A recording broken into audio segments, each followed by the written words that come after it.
Dear friends, फिर से एक बार स्वागत है Nanda nursing live YouTube channel पर।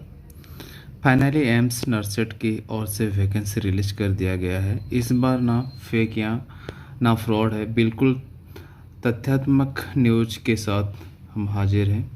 वीडियो को लाइक एंड शेयर करें एंड ऑल्सो चैनल को सब्सक्राइब करें। चलिए शुरू करते हैं आज की इस अपडेट। आप लोग देख सकते हैं, देखिए, all India institute of medical science new Delhi nursing अफसर रिक्रूटमेंट कॉमन एलिजिबिलिटी टेस्ट जो कि नॉर्सेट 2021 है, नोटिस नंबर 149 2021, डेट 16 अक्टूबर 2021। देखिए, आप लोग ये बोला जाकर एम्स के ऑफिशियल होम पेज में भी देख सकते हैं, ऑफिशियल साइट में भी देख सकते हैं।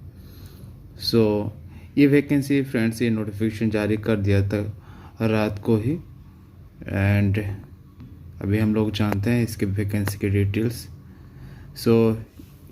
ये वैकेंसी का सैलरी है फ्रेंड्स, पे मैट्रिक्स प्री रिवाइज पे बैंड 2 के तहत, एंड 9,300 से लेकर 34,800 है इसका सैलरी है, एंड ग्रेड पे 4600 है जो कि ग्रुप बी में आता है। AIIMS New Delhi and other AIIMS एच पर available vacancy in the respective institute. Online application के लिए इनवाइट किया है नर्सिंग अफसर रिक्रूटमेंट कॉमन एलिजिबिलिटी टेस्ट जो नॉर्सेट के माध्यम से होगा। फ्रेंड्स, जानते हैं इस वैकेंसी के लिए क्या मिनिमम एसेंशियल क्वालिफिकेशन रहेगा। मिनिमम एसेंशियल क्वालिफिकेशन इसका है फ्रेंड्स। फर्स्ट जानते हैं बेसिक बीएससी, जो बीएससी नर्सिंग और नर्स वाला लोग के लिए, and BSc nursing, basic BSc nursing from an Indian nursing council, state nursing council recognise institute for university.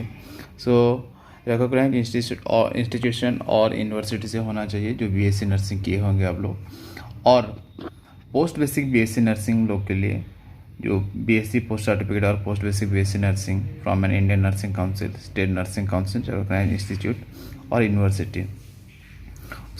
BSc and BSc लोग के लिए कुछ एक्सपीरियंस नहीं मांगा है अदरवाइज, एंड जीएनएम वाला लोग के लिए एक्सपीरियंस मांगा है फ्रेंड्स।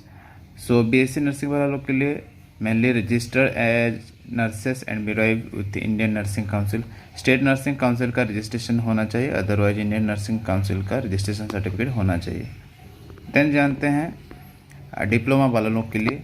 डिप्लोमा वाला लोग के लिए diploma in general nursing and midwifery from Indian nursing council, state nursing council recognised institute और बोर्ड और काउंसिल होना चाहिए, and register as nurses and midwife in state और Indian nursing council. Registration certificate state nursing council का होना चाहिए, otherwise Indian nursing council का registration certificate होना चाहिए। जीएनएम वाला लोग के लिए 2 years experience in minimum 50 bedded hospital after acquiring the educational qualification mention above as applicable for all participating AIIMS. जितने एम्स है, सारे एम्स में पार्टिसिपेट करने के लिए, अप्लाई करने के लिए आपको एटलीस्ट 2 years का एक्सपीरियंस होना चाहिए फ्रॉम 50 bedded हॉस्पिटल। ये एक्सपीरियंस पोस्ट क्वालिफिकेशन होना चाहिए। आफ्टर जीएनएम के बाद आप लोग के पास रजिस्ट्रेशन सर्टिफिकेट होने के बाद आपके पास जो 2 years एक्सपीरियंस है वो उसी को ही कैलकुलेट किया जाएगा एंड आप लोग अप्लाई कर सकते हैं। रिमार्क्स में लिखा गया है the required 2 years of experience as in above each an essential criterion and to be valid the experience must be acquired after obtaining essential qualification, that is after completing residency period of the course, declaration of result and registration with state nursing council। देखिए, पूरा इसमें remarks में लिख दिया है कि आप लोग का रजिस्ट्रेशन सर्टिफिकेट होने के बाद ही आप लोग अप्लाई कर सकते हैं।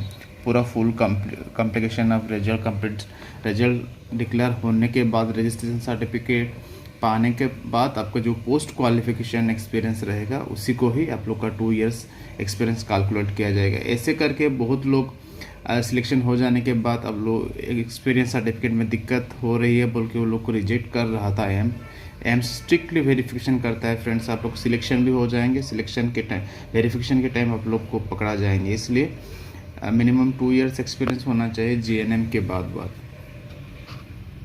देन एज लिमिट दिया गया है, एज लिमिट बिटवीन 18 से 30 साल के अंदर में होना चाहिए। And age per details on age relaxation given in general condition subject to age relaxation as per recruitment rules of respective institute और हॉस्पिटल।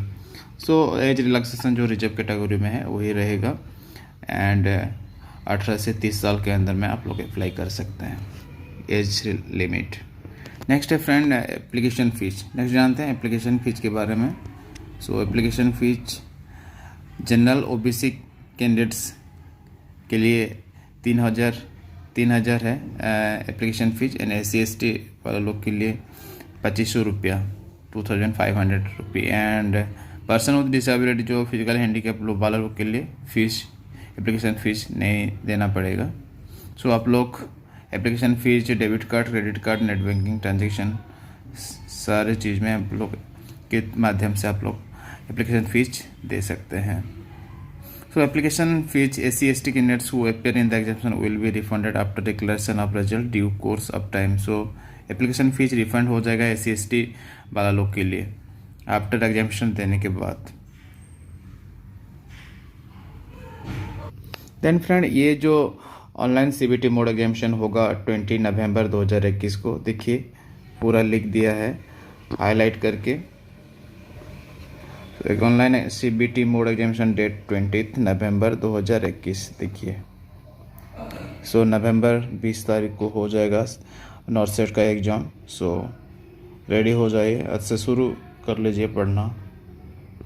नेक्स्ट जानते हैं friends online application date. Online apply करने के लिए आप लोग को जाना होगा www.aimsexams.ac इन एम्स वेबसाइट में जाना होगा। एंड शुरू हो गया है 16 अक्टूबर 2021 से लेकर 30 अक्टूबर 2021 अप टू 5 PM तक आप लोग ऑनलाइन एप्लीकेशन अप्लाई कर सकते हैं। ऑनलाइन एप्लीकेशन डेट है यही 16 अक्टूबर 2021 से लेकर 30 अक्टूबर 2021 अप टू 5 PM तक अप्लाई कर सकते हैं। And also correction edit of registration का डेट है 31 अक्टूबर 2021 से 1 नवंबर 2021 के अंदर में। यदि आप करेक्शन करना चाहते हैं आप लोग का एप्लीकेशन फॉर्म, तो आप लोग करेक्शन कर सकते हैं 31 अक्टूबर 2021 से लेकर 1 नवंबर 2021 के अंदर में। And friends online portal for application will be close हो जाएगा 5 PM ऑन 30 अक्टूबर 2021 को क्लोज हो जाएगा।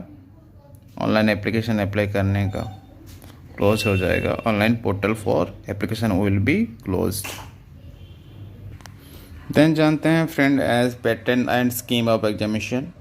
और स्कीम ऑफ एग्जामिनेशन है the duration of the examination shall be 3 hours 180 minutes and 200 MCQs आएंगे with 4 alternative for each question, 180 MCQs related to subject and 20 MCQ related to general knowledge and aptitude.